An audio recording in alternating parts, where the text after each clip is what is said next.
Hello students, welcome back. I've missed you and I'm glad to see you again. Today we're going to be talking about hatching ducklings from an incubator.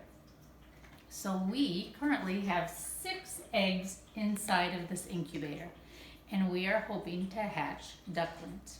Right now inside of the eggs are simply duck embryos. They are not born yet. They're just developing. They're just beginning to become ducklings. So what happens inside this incubator? Well, this incubator has to act like a mother duck. So on a farm, a mother duck would sit on the eggs. And when she does that, she keeps the eggs warm. She keeps them a little moist or humid. And she also turns them over a few times a day. What this incubator does is it is able to keep them warm.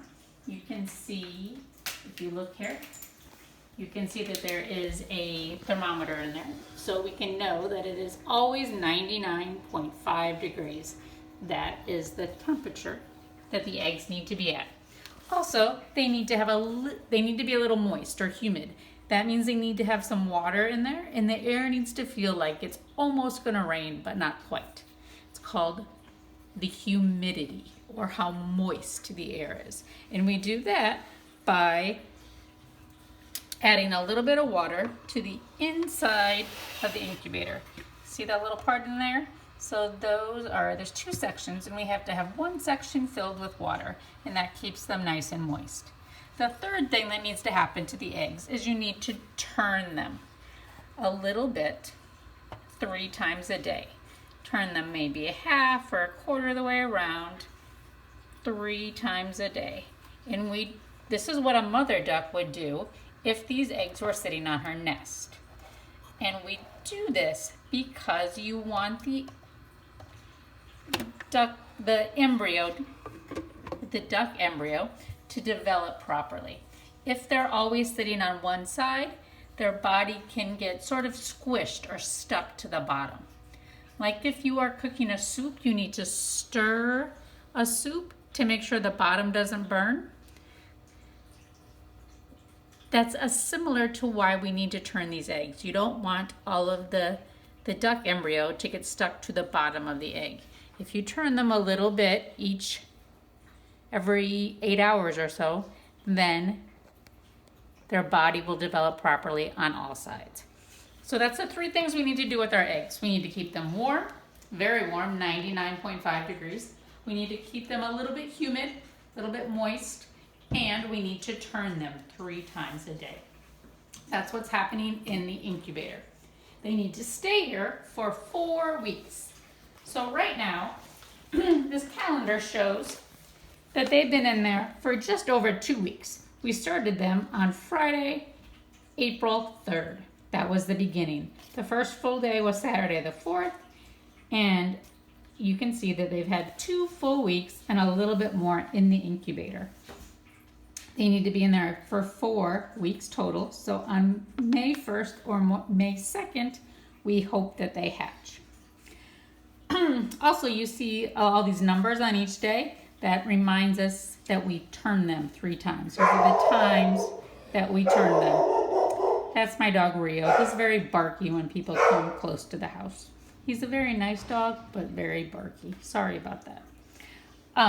So 2 more weeks about. Not even quite more. Let's see. 1, 2, 3, 4, 5, 6, 7, 8, 9, 10, 11. 11 or 12 more days.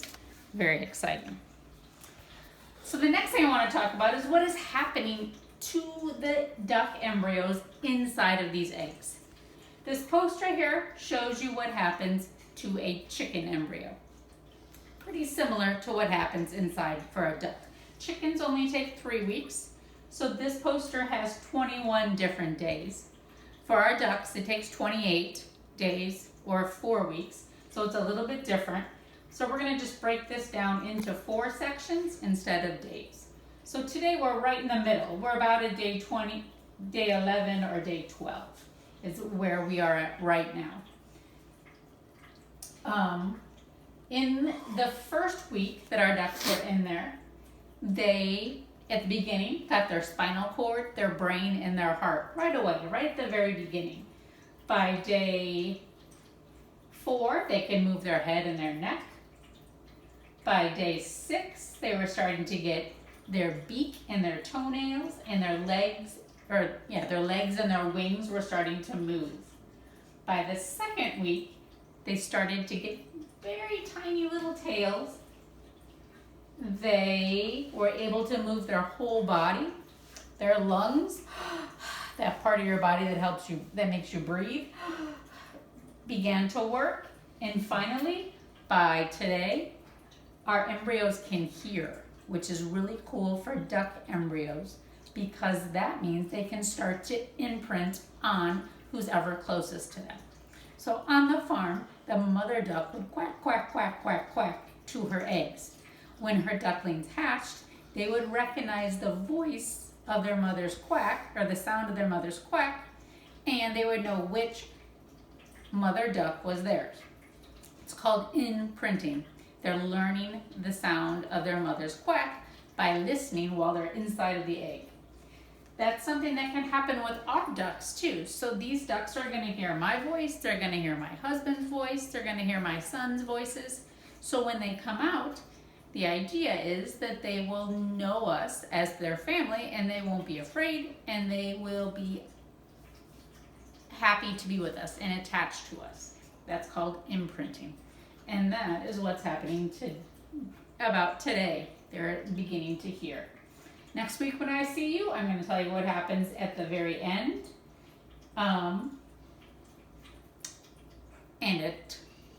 And we'll see what's going to happen right before they hatch. So it's fun to take a look. All right. The next thing that I want to do is show you what it looks like inside of the egg a little bit. It's called candling. It's where you take an egg out, put it in the dark, and shine a flashlight onto the egg, and you can see the blood vessels that are inside of an egg, and you can see the shape somewhat of a duck inside of an egg. So I'm going to show you right here. Jeff, will you turn the light off, please? And I'm going to take one egg out of here. You need to be very careful, right? Take one egg out.